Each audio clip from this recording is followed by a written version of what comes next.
नमस्कार, स्वागत है आपका पब्लिक इंडिया पर। मैं हूं नीलू व्यास। आज मुख्य चुनाव आयुक्त राजीव कुमार की आखिरी प्रेस कॉन्फ्रेंस थी, क्योंकि वो रिटायर हो जाएंगे फरवरी में।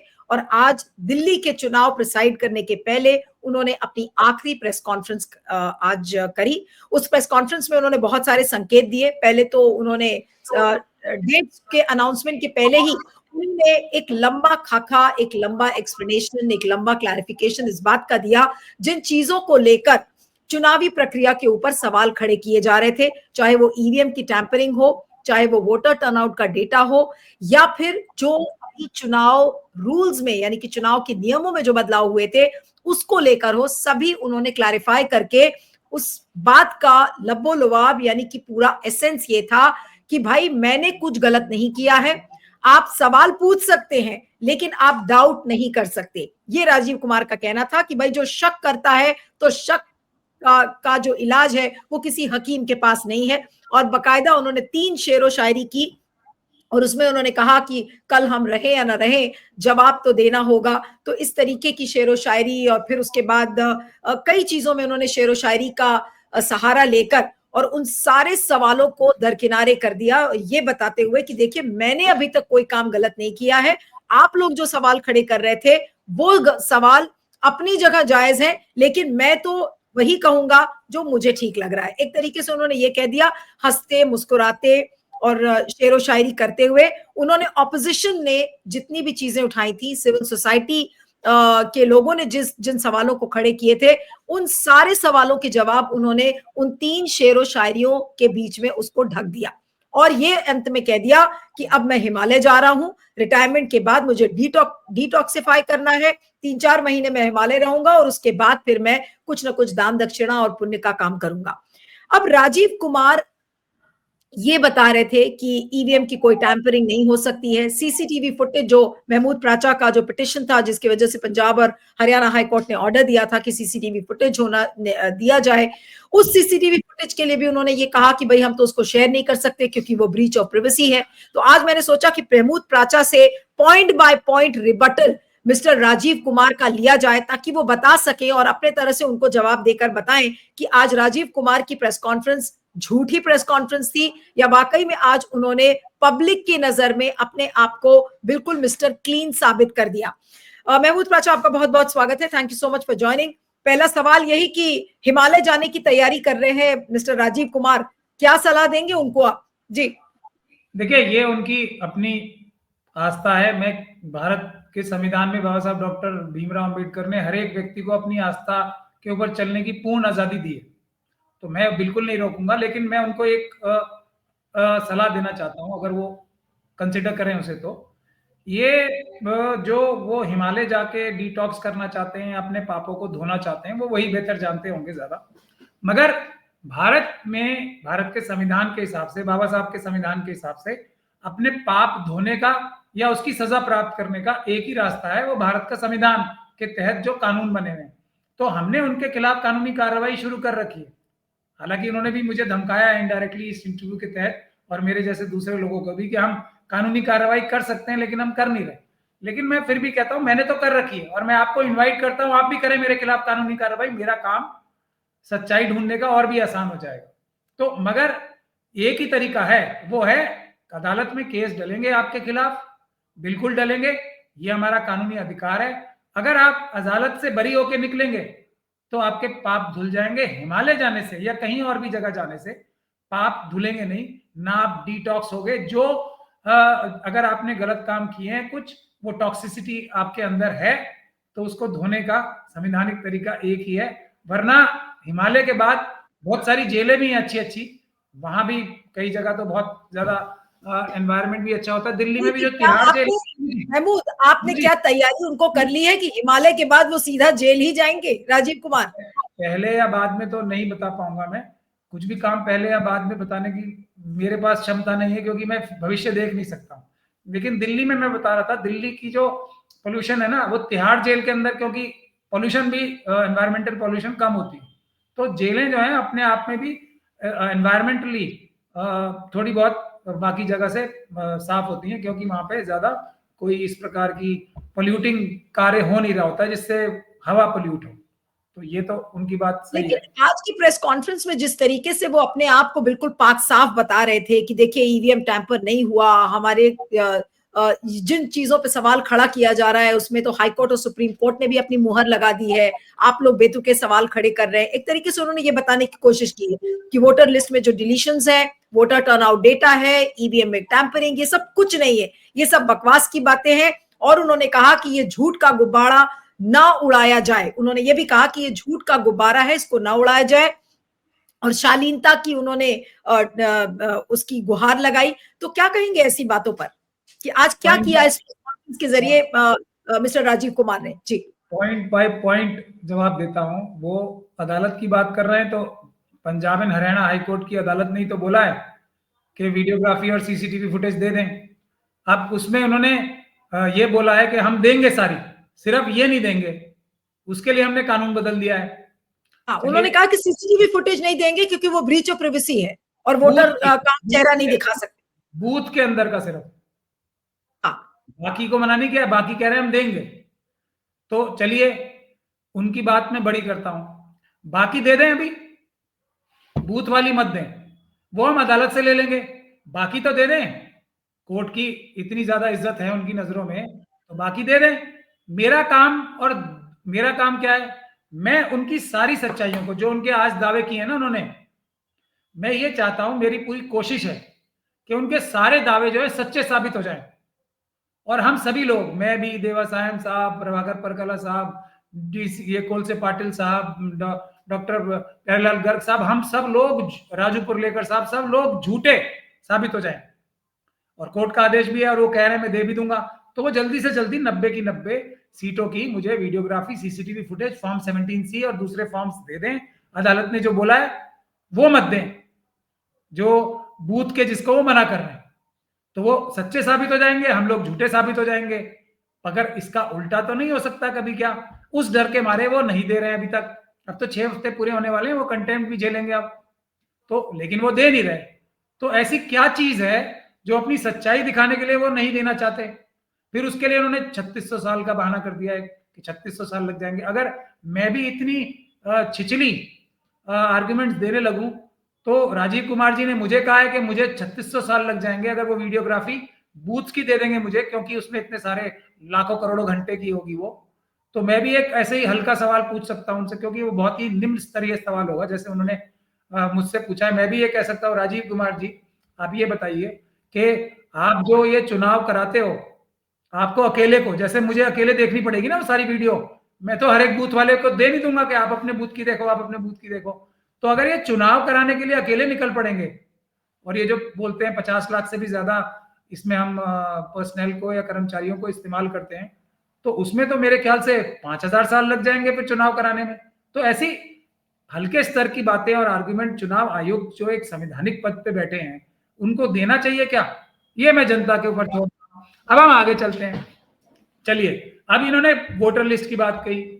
वोटर लिस्ट का क्या इन्होंने रीजन बताया कि भाई ऐसा है, वोटर लिस्ट में अगर धांधली है तो पॉलिटिकल पार्टीज की जिम्मेदारी है ना, उनके जो बूथ एजेंट्स होते हैं, या जो उनके जो बूथ लेवल के जो उनके जो पॉलिटिकल पार्टीज के वर्कर्स होते हैं, उनको पता होना चाहिए। हम तो लिस्ट जो है इशू करते हैं उसे, तो वो जनता को, वोटर्स को किसी भी प्रकार से बाहर करना चाहते हैं इस सारी प्रक्रिया से, जो कि मेन स्टेक होल्डर है। आज अपने पूरे प्रेस कॉन्फ्रेंस में 1 घंटा और 11 मिनट करीब थी, उन्होंने जनता का रोल ही एकदम मिनिमाइज कर दिया। वो बता दिया कि आप लोग आओ ज्यादा से ज्यादा संख्या में और बटन दबा के चले जाओ। ये उनका मैसेज था। आप सवाल मत पूछो, आप ये मत पूछो कि आपने ईमानदारी से चुनाव कराया या नहीं कराया। आपका जो कानूनी अधिकार है, जो अदालतें तक भी कह रही हैं आपको, वो मत मांगो, आप पॉलिटिकल पार्टीज को मांगो। आपकी प्रेस कॉन्फ्रेंस देखी हो महमूद, आज वो बार बार ये बता रहे थे कि देखिए पूरी प्रक्रिया कैसे होती है, हम कैसे सिंबल लोडिंग यूनिट्स को करते हैं, फिर उसके बाद नई बैटरी लगाते हैं, फिर सारे FAQs की उन्होंने बात की कि भाई सब कुछ अवेलेबल है। उन्होंने कहा कि पूरे विश्व में भारत एक ऐसा देश है, एकमात्र ऐसा देश है जहां पर सबसे ज्यादा डेटा हमको मिल जाता है। ये सारी बातें उन्होंने अपने एक्सप्लेनेशन में कही कि ईवीएम तो टैंपर हो ही नहीं सकता, ईवीएम में आप वायरस नहीं डाल सकते या कोई बग नहीं डाल सकते हैं। ये सारी बातें उन्होंने कही। वोटर लिस्ट में डिलीशन में कोई गुंजाइश है ही नहीं है, किसी चीज की गुंजाइश, मतलब किसी भी चोरी की गुंजाइश से उन्होंने आज इनकार कर दिया और अपने आप को मिस्टर क्लीन साबित किया कि भाई मैं मिस्टर क्लीन हूं, अब आप लोग सवाल खड़े करते रहिए। जी महमूद। मैं उन सभी दावों को सच्चा साबित करना चाहता हूं। मेरा एफर्ट ये है कि राजीव कुमार जी का आज का और आज से पहले के सभी दावे सच्चे साबित हो जाए। लेकिन वो स्वयं अपने दुश्मन क्यों बन रहे हैं? वो कह रहे हैं नहीं, मैं महमूद प्राचा को ये साबित करने ही नहीं दूंगा कि मैं ईमानदार हूं, मैं वीडियोग्राफी नहीं दूंगा। मैं मोदी जी के पास जाके या मोदी जी खुद ही मेरे पास आके कानूनी बदल देंगे, लेकिन मैं अपने आप को और मोदी जी को सच्चा साबित नहीं होने दूंगा। कुछ भी कर दूंगा लेकिन सच्चा साबित नहीं होने दूंगा। ये सारी उनकी जो अच्छाइयां हैं, जो इतनी बढ़िया बढ़िया बातें उन्होंने कही हैं, वो सब तो नजर ही आ जाएंगी ना वीडियोग्राफी के माध्यम से, सीसीटीवी। लेकिन आज जो ये इतनी लच्छेदार बातें और अपनी उर्दू की शेर और शायरी, आज क्या आपको क्या लगा, उन्होंने क्या साबित किया आज एक तरीके से? आपने अपने सवाल में अपना जवाब दे दिया। लच्छेदार बातें कौन करता है? तो सच नहीं बोलना चाहता। तो अब लच्छेदार बातें आपको लग रही हैं एक इंडिपेंडेंट जर्नलिस्ट के तौर पे, तो लच्छेदार बातें करना एक चुनाव आयुक्त को शोभा नहीं देता। अब मैं उनके शेरों का भी जवाब शेरो शायरी से ही देना चाहता हूं। उन्होंने सबसे पहले तो एक बहुत बड़ा मोदी जी और जितने भी हमारे मनुवादी मानसिकता के लोग हैं, वो उनके ऊपर बड़ा एक हमला बोल दिया। उन्होंने हकीम लुकमान को एपिटोम बता दिया इलाज करने का, बीमारियों का, मतलब सबसे बड़ा डॉक्टर बता दिया उन्हें कि शक का इलाज तो हकीम लुकमान के पास भी नहीं था। चरक साहब को वो भूल ही गए।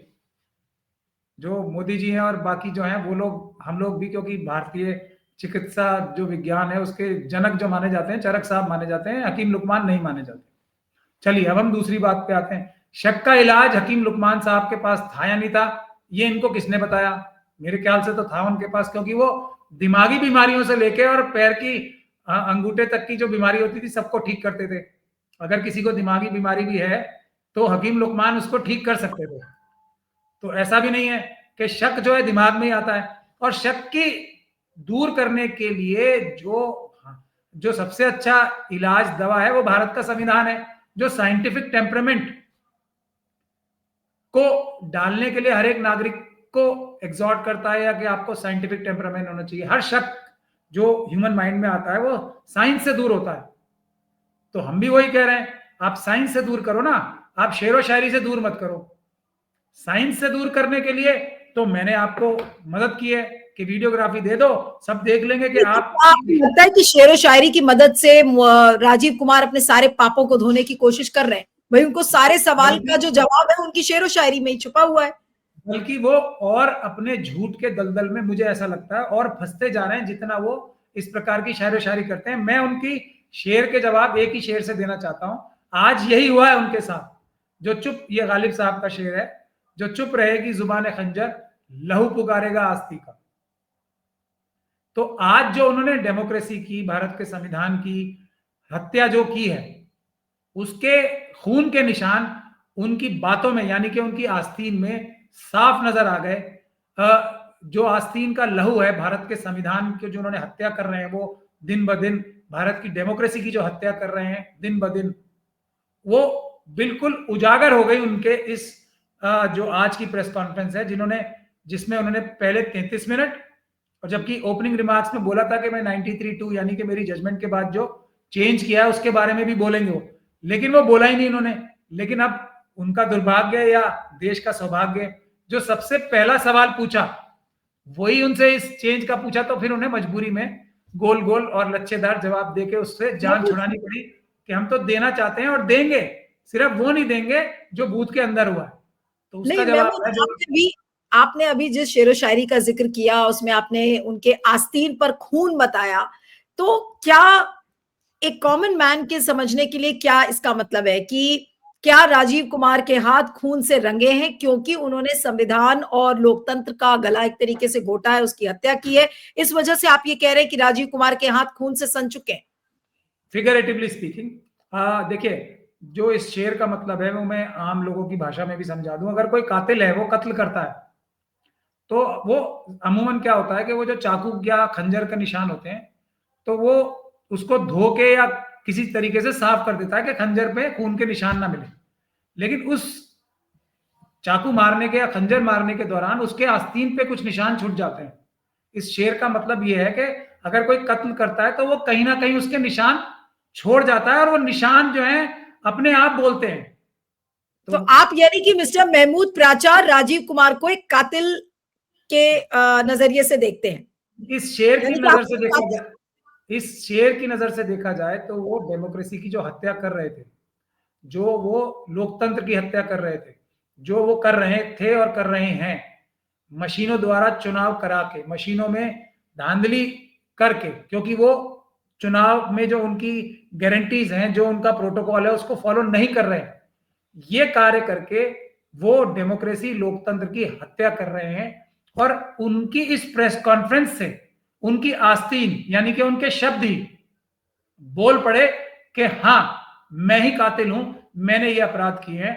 ये मेरा मकसद है कि वो खुद ही आज, क्योंकि झूठ इतने ज्यादा बोल चुके हैं ना, वो अपने झूठ के छुपाने के चक्कर में और अपने झूठ के जाल में फंस गए, और उन्होंने आज बिल्कुल अपने आप को एक तरीके से डिक्लेयर ही कर दिया डेमोक्रेसी और संविधान का और तो इसका मतलब ये लोकतंत्र। है, जो बात आप कह रहे हैं, मैं उसी बात को आगे बढ़ाते हुए ये सवाल पूछ रही हूँ कि कॉमन मैन क्या आज इस चीज को समझे कि जो प्रेस कॉन्फ्रेंस आज आखिरी बार राजीव कुमार ने रिटायरमेंट के पहले की थी, वो एक तरीके से उनके पापों का कबूलनामा है। उन्होंने माना कि हाँ, मैं कातिल हूं, मैंने संविधान और लोकतंत्र का गला घोटा है, मैंने उसका कत्ल किया है। आज एक तरीके से वो कबूलनामा था लास्ट प्रेस कॉन्फ्रेंस। बावजूद इसके कि वो इसका उल्टा करने की नियत से ये प्रेस कॉन्फ्रेंस कर रहे थे। मतलब major portion of this press conference was to give him a clean chit, और आस्तीन के भी निशान वो मिटा ले। लेकिन उनके शब्दों ने उन सारे खून के निशानों को, उनके सारे गैरकानूनी कामों को और मुखरता से उजागर कर दिया। अगर शेर की लैंग्वेज में, मेरे वाले शेर की लैंग्वेज में अगर ये समझा जाए तो उन्होंने ये भी बता दिया कि जैसे उन्होंने एलन मस्क साहब को इनडायरेक्टली रेफर किया कि एक व्यक्ति ने, जो टेक्नोक्रेट है, उसने ऐसा बोला कि ईवीएम की मशीनों में धांधली हो सकती है। लेकिन साथ के साथ उन्होंने ये भी बोला कि उसी व्यक्ति ने फिर ईवीएम की मशीनों की तारीफ की, ये कह के कि वोटों की गिनती जल्दी हो गई इससे। तो अब इससे निष्कर्ष क्या निकालेगा आम आदमी कि मतलब जो फ्रॉडुलेंट वोटों को भरा था मशीनों में, उसकी गिनती जल्दी हो सकती है। वो फ्रॉडुलेंट वोटों की मशीनों का तो ट्रम्प साहब, ये सॉरी, एलन मस्क साहब ने बोला नहीं है कि इसमें धांधली नहीं हो सकती। हाँ, गिनती पहले हो जाती है। इसके लिए वो अपनी कर तो रहे थे तारीफ, लेकिन पकड़े गए कि झूठे वोटों की गिनती में जल्दी करा देता हूं, ये उन्होंने बोला है। आज एक चीज जो उन्होंने और भी कही, उन्होंने कहा, हम लोग ये कह रहे थे कि वीवीपैट स्लिप्स की गिनती नहीं होती, आज तो वो पूरा आंकड़ा लेकर आए थे कि भाई 2019 से लेकर अभी तक हमने इतनी सारी वीवीपैट स्लिप्स गिन डाली, नंबर लेकर आए कि देखिए इतनी हजारों हमने वीवीपैट स्लिप्स की गिनती की, और आप लोग कहते हैं कि गिनती नहीं हुई है। दूसरी चीज जो उन्होंने ये कहा कि देखिए बैलेट पेपर्स पर रिटर्न करना ठीक नहीं है, returning to ballot papers is a derailment of electoral democracy. उन्होंने कहा कि अगर आप ईवीएम को एंडोर्स करेंगे तो ठीक है, वरना अगर बैलेट पेपर्स पर आप वापस आएंगे तो वो चुनावी लोकतंत्र को डीरेल करेगा। ये उन्होंने प्रेस कॉन्फ्रेंस में कहा था। इन दोनों बातों पे आप मुझे एक रिएक्शन दीजिएगा। पहली बात तो ये वीवीपैट स्लिप्स पे। जी देखिए, वीवीपैट स्लिप पे भी मैं एक तो उनको यही बताऊंगा, ये भी एक कबूलनामा हो गया। वो खुद कह रहे हैं कि 5% हमने वीवीपैट काउंट किए हैं हर एक कॉन्स्टिट्यूंसी में। अब चुनाव का जो साइंस है, जो चुनाव का कानून है दुनिया भर में, और वो लॉजिकल भी है, और सेक्शन 65 भी है उसके लिए कि अगर कोई भी व्यक्ति, देखिए ये एवरेज, लॉ ऑफ एवरेज नहीं है चुनाव। जैसे कुरैशी साहब बोलते हैं ना कि एक चावल देग में से देख लिया हमने तो पूरी देग पता लग जाती है कि ये बढ़िया है, चावल गल गए। ये कोई देग में चावल नहीं देखे जा रहे हैं, ये चुनाव है। एक वोट से, नीलू जी, एक वोट से कोई जीतता है और एक वोट से हारता है। तो लॉ ऑफ एवरेजेस और लॉ ऑफ प्रोपोर्शनैलिटी ये चुनाव में लागू नहीं होती है। अगर बराबर बराबर के मत आते हैं तो ड्रॉ ऑफ लॉट से इलेक्शन जीता या हारा जाता है, एक ड्रॉ ऑफ लॉट से।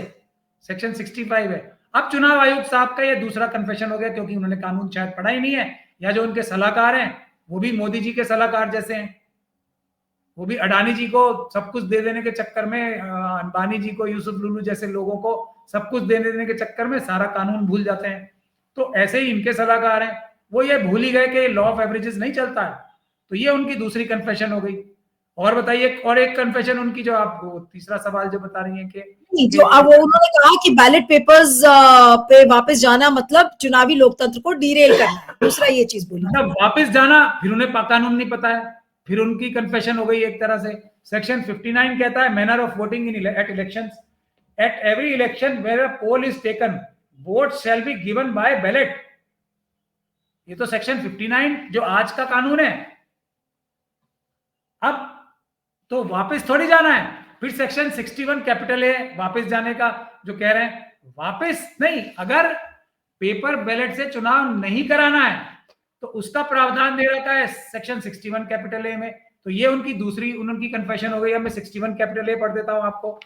ये 61 कैपिटल ए कहता है, notwithstanding anything contained in this act और rules made thereunder, the giving and recording of votes by voting machines in such manner as may be prescribed may be adopted in such constituency or constituencies as the election commission may, having regard to circumstances of each case specify। Her seat पे उन्हें अलग अलग order करना पड़ता है। वो order उन्होंने किया ही नहीं, तो सारा चुनाव तो इलीगल हो रहा है। आज तक बता दें कि उन्होंने इंडिविजुअल सीट पे कौन सी 543 सीटों में इंडिविजुअल सीट का उन्होंने ऑर्डर किया है। तो अब वो कह रहे हैं कि वापस जाना। अरे वापस नहीं जाना, आपको मशीनों पे जाना ही नहीं है। 61 के प्रावधान फॉलो किए बगैर पेपर बैलेट से ही चुनाव कराना कानूनी है। अब कानून की समझ तो वो है ना, शर्म मगर गालिब तुम्हें आती नहीं, एक भी शेर है गालिब का, वो मैं पूरा शेर नहीं पढ़ूंगा, नहीं तो और भी ज्यादा कंट्रोवर्सी क्रिएट हो जाएगी। तो मैं ये कह रहा हूं कि बात यह है कि हर चीज में इनका कन्फेशन ही कन्फेशन है। और कुछ बताइए, मैं बताऊंगा कैसे, क्योंकि झूठ तो बोलते आप हैं ना। कह रहे हैं कि कुल मिलाकर जो लगभग 1 घंटे चली प्रेस कॉन्फ्रेंस थी आज, क्या वो सोच कर आए थे कि भाई हम अपने आप को बिल्कुल पाक साफ बताएंगे, लेकिन उल्टा वो कबूल कर गए कि भाई हमने ये सारे गुनाह किए, चाहे वो वीवीपैट स्लिप का गुनाह हो, चाहे फिर ईवीएम की टैंपरिंग को लेकर हो, चाहे वोटर लिस्ट में डिलीशन हो, उन सारे गुनाहों को एक तरीके से क्या उन्होंने अपनी आखिरी प्रेस कॉन्फ्रेंस में कबूल कर लिया आज? इसीलिए तो वो शेर बिल्कुल सटीक बैठ रहा है, जो चुप रहेगी जुबान खंजर लहू पुकारेगा आस्ती का। और उन्होंने 1 घंटा और 11 मिनट में उन सारे टाइम वो अपनी सफाई देते रहे, मतलब मोदी जी की, और अपनी सफाई ही देते रहे कि मैं किसी भी व्यक्ति को सपोर्ट नहीं कर रहा हूं।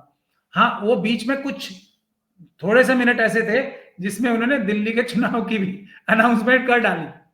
नहीं, चुनाव का अनाउंसमेंट तो 2-3 मिनट का था कि 5 तारीख को वोटिंग, 8 को गिनती, और बाकी पूरी प्रेस कॉन्फ्रेंस में उन्होंने ये कह दिया कि मैं तो बिल्कुल पाक साफ हूं, आप लोग बेफजूल के आप सवाल खड़े कर रहे हो। मैं वही तो कह रहा हूं कि अगर उन 2-4 जो छोटे बहुत मिनट थे, 2-4 तो मैंने गिने नहीं, जो छोटे से मिनट थे, दिल्ली का चुनाव घोषणा कर डाली जिसमें उन्होंने, उसके अलावा तो सारी प्रेस कॉन्फ्रेंस इसीलिए थी, हिमालय जाने के लिए, मेरा आखिरी है, नॉस्टैल्जिक से हो गए वो। और जो उनके जो उनको इंट्रोड्यूस करा रहे थे वो भी कितने नॉस्टैल्जिक तरीके से बोल रहे थे, अब क्या होगा देश का, ये तरह प्रकार की एक इमोशनल माहौल बन गया था कि अगर अब हमारे देश से जो मीना कुमारी जी हैं, इतनी अच्छी एक्टर हैं, अगर वो अब हमारे फिल्म लाइन से रिटायर हो जाएंगी तो फिल्म लाइन का क्या होगा। मधुबाला जी चली गई, दिलीप कुमार जी अब रिटायरमेंट ले लिए, तो फिल्म इंडस्ट्री का क्या होगा हमारे। जैसे मोदी जी के बारे में बोलते हैं ना कि अगर मोदी जी 75 साल के होके ये मार्गदर्शक मंडली में चले गए तो फिर देश का क्या होगा। वैसा एक माहौल बना दिया, बिल्कुल वैसा ही। मतलब राजीव कुमार चुनाव आयोग में नहीं रहेंगे तो चुनाव आयोग को पता नहीं क्या होगा, ऐसा माहौल क्या होगा। जैसे अमित शाह जी के दिल की बात मुझे लगता है ऐसी होगी कि उनके ऊपर कितना कुठाराघात होता होगा जब ऐसी बातें वो खुद करते हैं कि मोदी जी अगर 75 साल के होके मार्गदर्शक मंडली में चले जाएंगे तो देश का क्या होगा। कितने दुखी मन से अमित शाह जी ये बोलते होंगे। ये वैसा सा माहौल बन गया था वहां, क्योंकि जो बाकी दोनों चुनाव आयुक्त थे अगर उनके चेहरे देखें तो कितने चमक से रहते आज कि अब हमारा नंबर आ गया, मगर वो कुछ उल्टा ही उनसे बुलवा रहे थे। तो ये एक ऐसा सा माहौल जो बनाया जा रहा है वो कोई चुनाव आयुक्त का वो थोड़ी है। और फिर देखिए और भी मजेदार मैं आपको बताऊं तो उन्होंने कोइंसिडेंटली चुनाव की घोषणा भी जो की कितनी ईमानदारी सीखी, देखिए वाह वाह, ऐसी ईमानदारी को तो लेकिन आपको उन्होंने ये नहीं बताया कि एग्जैक्टली वो चुनाव के बाद क्या करेंगे, लेकिन उनसे एक सवाल पूछा गया था, एक रिपोर्टर ने, मैंने सुना था उसमें, वन नेशन वन इलेक्शन पे भी पूछा था, तो क्या वन नेशन वन इलेक्शन की जिम्मेदारी उनको अगली हो सकता है मोदी जी दे दे, ऐसा पॉसिबिलिटी है क्या? अभी ये जिम्मेदारी कौन सी मिलेगी ये तो मोदी जी जाने। जिस प्रकार से उनकी गतिविधियां रही हैं, मुझे नहीं लगता कि मोदी जी इतना बड़ा धोखा खाएंगे राजीव कुमार जी पे दांव लगाने का, क्योंकि वो तो अपने आप को डिफेंड नहीं, और फंसवाए जा रहे हैं और फंसवाए जा रहे हैं। हर शब्द जो वो बोलते हैं वो अपने ही जाल में और फंस जाते हैं। आज राजीव कुमार तो फंस गए, लेकिन क्या साथ में उन्होंने मोदी और शाह साहब को भी फंसा दिया है बहुत बुरी तरह? नहीं, वही तो मैं कह रहा हूं, इसीलिए तो वो कोई अपने आप तो प्रधानमंत्री बन नहीं रहे चुनाव करा के, ना मुख्यमंत्री बन रहे। ईवीएम के पीएम तो मोदी जी हैं, राजीव कुमार जी थोड़ी हैं। ईवीएम के होम मिनिस्टर, एचएम तो ईवीएम एचएम इज ये अमित शाह साहब। ईवीएम सीएम, ये बीजेपी के सारे ईवीएम के सीएम हैं। जब तो देखिए वसुंधरा राजे सिंधिया जी को एकदम साइडलाइन कैसे कर सकता है कोई, क्योंकि ईवीएम से चुनाव तो बताया होगा भाई, राजस्थान में तो बीजेपी जीत नहीं रही थी अमित शाह जी ने, मैंने तो जिताया मशीनों से। आपका क्या मतलब है वसुंधरा जी, साइड में हटिए। यही शिवराज सिंह जी चौहान का हासिल हुआ, वो तो एकदम तैयार होके आए थे कपड़े वपड़े पहन के कि मैं आज शपथ ग्रहण कर लूंगा चीफ मिनिस्टर की। तो उनको कह गया आपका क्या मतलब है वोटों से, मैंने दिलवाए वोट, मशीनों ने दिलवाए, चलिए आप इधर। वो भी बेचारे चुपचाप चले गए। तो ये जब हो रहा है देश में, तो जी इनके तो कुछ नहीं है ना, ये तो टूल है बस एक मोदी जी को। अंत में मेरा आखिरी सवाल है आपसे महमूद, ये कि राजीव कुमार को अब आप क्या सलाह देंगे? रिटायर हो जाएंगे वो कुछ दिन में, दिल्ली चुनाव वो आखिरी प्रिसाइड करेंगे, उसके बाद वो ये खुद कह रहे हैं कि वो डिटॉक्सिफाई करके फिर हिमालय जाएंगे, लेकिन आपकी सलाह उनको क्या है? आपने तो शुरू में उनको एक तरीके से ललकारा है कि भाई आओ मेरे खिलाफ केस करो। अब केस तो पता नहीं करेंगे या नहीं करेंगे, लेकिन कुछ एक सुप्रीम कोर्ट के वकील होने के नाते उनको कुछ सलाह ही दे डालिए अंत में। नहीं, मैं नहीं दे पाऊंगा इस सलाह को, आपको किसी और से लेना पड़ेगा, क्योंकि मैंने तो उनके खिलाफ कंप्लेंट कर रखी है। तो मैं ये सलाह दे नहीं पाऊंगा उन्हें। कोई मतलब कोई एक दो वकील की सलाह से वो मेरे ख्याल से अपनी मुश्किलों से बाहर आ नहीं पाएंगे।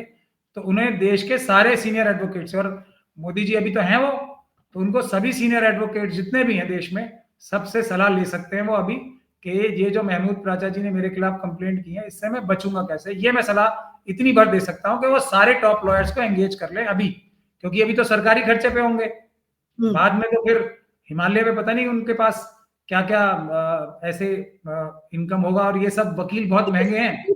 सवाल बहुत संक्षेप में मुझे जवाब चाहिए कि आपने एक नहीं बल्कि उनके कई अपराध गिना डाले हैं, उसकी लंबी लिस्ट है। अगर उन सारे अपराधों की सजा राजीव कुमार को मिले तो क्या सजा उनको मिलेगी? कितने साल की जेल होगी या कुछ उससे ज्यादा होगा? क्या हो सकता है? वो सजा क्या है, मैक्सिमम सजा उनके लिए? देखिए, अगर वो कनकरेंट सजाएं नहीं मिली उन्हें, यानी कि एक मुश्त करके नहीं मिली, तो उनको सैकड़ों साल की सजा हो सकती है, क्योंकि अपराध इतने सारे हैं ना, इतनी सारे इलेक्शंस उन्होंने कराए। आज बोला भी कि 31 मैं वो अकेला, ऐसा उनका इंट्रोडक्शन दिया गया था। राजीव कुमार जी वो अकेले चुनाव आयुक्त हैं जिन्होंने full cycle of the entire country पूरी कराई है। मतलब इसमें क्या तारीफ की बात है? ये किसी ने नहीं कहा उसमें कि बहुत अच्छा कराया है, बस करा दिया। एक और वो आंकड़ा दे रहे थे कि 99 करोड़ वोटर हमारे देश के होंगे। जैसे ये काम भी राजीव कुमार जी ने, 99 करोड़ वोटर बनाने का काम भी राजीव कुमार जी ने किया है। भारत की जनसंख्या तो बड़ी नहीं होती। मतलब ऐसी ऐसी बातें हो रही थी कि हंसते हंसते हम लोगों के पेट में दर्द हो रहा है, अभी तक हो रहा है, अभी तक मेरा दर्द खत्म नहीं हुआ है। इस प्रकार की हास्यास्पद, इसमें राजीव कुमार जी का क्या योगदान है? अगर भारत की जो जनसंख्या है वो इतनी हो गई कि 99 करोड़ वोट हो गए, दुनिया के सबसे ज्यादा वोट हो गए, तो इसमें राजीव कुमार जी ने कौन सा हल चलाया था या कौन सा चमत्कार किया था, मुझे ये बता दीजिए आप। इस प्रकार के और पूरी साइकिल, अब जब मोदी जी ने उनको कानून की धज्जियां उड़ा के, सुप्रीम कोर्ट के कानून की धज्जियां उड़ा के, कानून बना के सुप्रीम कोर्ट की जजमेंट के खिलाफ उनको इतना लंबा टेन्योर दे ही दिया, तो अब इसमें उन्होंने कौन सा ऐसा मुश्किल कार्य किया मोदी जी की तरह, जो वो नॉन बायोलॉजिकल काम करने के एकदम आदी रहते हैं पूरे देश को। मैंने ऐसा कौन सा काम किया, मुझे ये, इसलिए हम सब लोग, बहुत सारे लोग देख रहे थे, हंसते हंसते हम सबके पेट में बल पड़ गए कि ये अपनी तारीफ कर रहे हैं या बुराई कर रहे हैं, ये चाह क्या रहे हैं देश से। बिल्कुल, लेकिन आपकी पूरी इस कॉन्वर्सेशन का जो एक सार निकलता है वो यही है कि अपनी आखिरी प्रेस कॉन्फ्रेंस में उन्होंने सोच के वो यही आए थे कि वो पाक साफ अपने आप को साबित कर लेंगे, लेकिन एक तरीके से अपने अपराधों को उन्होंने आज उस पूरी भरी प्रेस कॉन्फ्रेंस में कबूल लिया, ये एक बड़ी बात है। और अब क्या करेंगे क्या नहीं करेंगे आगे, उनका क्या करियर होगा ये तो पता नहीं है, लेकिन राह उनकी आसान तो नहीं होने वाली है। और खासकर महमूद, जिस तरीके से आपने इतने सारे केसेस उनके खिलाफ किए हैं, तो मुझे नहीं लग रहा है कि उनको बहुत ज्यादा शांति मिलने वाली है आने वाले दिनों में। आपका बहुत बहुत शुक्रिया महमूद, थैंक यू कोई सो मच। नहीं नीलू जी, जो भी जी, भारत का संविधान तोड़ेगा, जो भी, कोई कानून से ऊपर नहीं है देश में, जो भी तोड़ेगा, कोई भी हो वो, उसको सजा तो मिलेगी जब तक अम्बेडकरवादी जिंदा है। चलिए चलिए, आपका बहुत बहुत शुक्रिया Mahmood, thank you so much for joining, thank you. बहुत शुक्रिया।